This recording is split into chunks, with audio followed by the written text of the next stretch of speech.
Hello, people. I finished a book. I don't know if you can read that. Charles V, Father of Europe. I finally figured out, where I have to go to upload.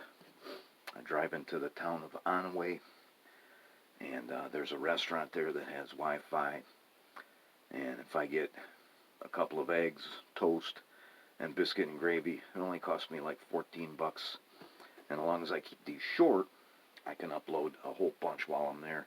The only problem is my phone won't hold too many videos. But I have to go to Onaway to do my grocery shopping, and they also have a laundromat there.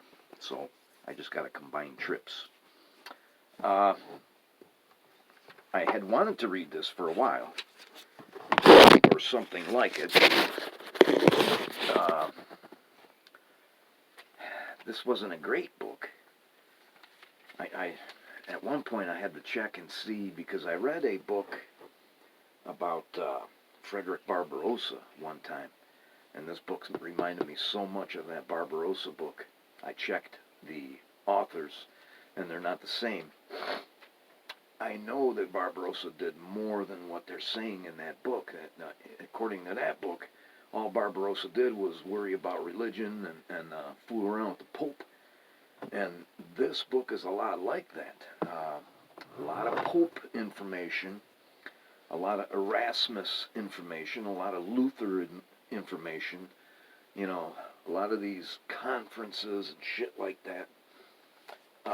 This is 290 pages. This was published in 1957. And the author's name, she has a very cool name, Gertrude von Schwarzenfeld. My next note is Erasmus and Luther debate about the amount of angels dancing on the head of a pin. My next note is precious little info about Karl V. And Karl, of course, is just Charles in German. It got a little bit better. It did give me some more information. And I got page 176 here. Like I was going to read the whole page. I'm not gonna do that. But this is about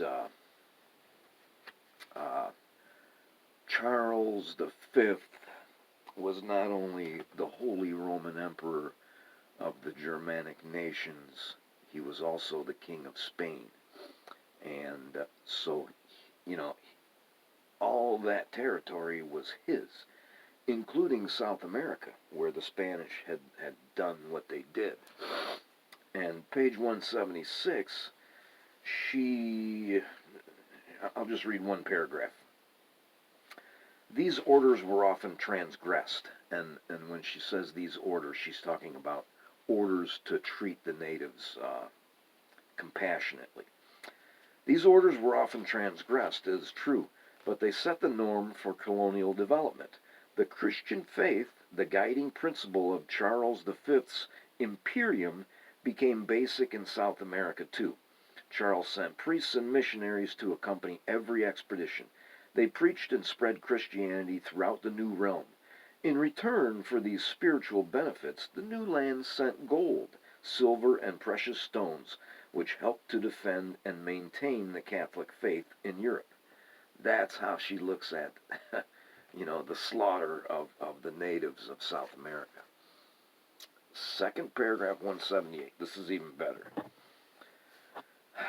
We have a proof that the Spaniards were not hypocritical in their belief that they were in the New World to found a spiritual unity based on the Catholic religion.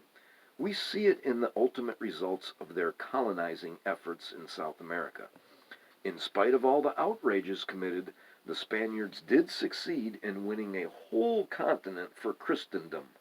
Out of a variety of races, they founded the great family of the Hispanidad with the Catholic faith as its basic principle. They had no choice but to take the Catholic faith, or they would have killed them in some pretty horrible ways. A lot of times they used attack dogs to do that. That's fucking got to be one of the worst ways to die. Also, this is a weird travel book. she travels around Spain and gives us her impression of a lot of the major Spanish cities. She even talks about the Spanish Civil War, where she is on the side of Franco. Gertrude at one point appears to say the Spanish Armada would have been good for the world had it accomplished its goals. That, she's kind of crazy. Kind of like Ayn Rand or something crazy. And Philip, who was in charge of Spain during the time of the Spanish Armada, was Charles V's son, and that was Philip II. So it was a good book. I got some good info out of it, but it could have been better. Thanks for watching.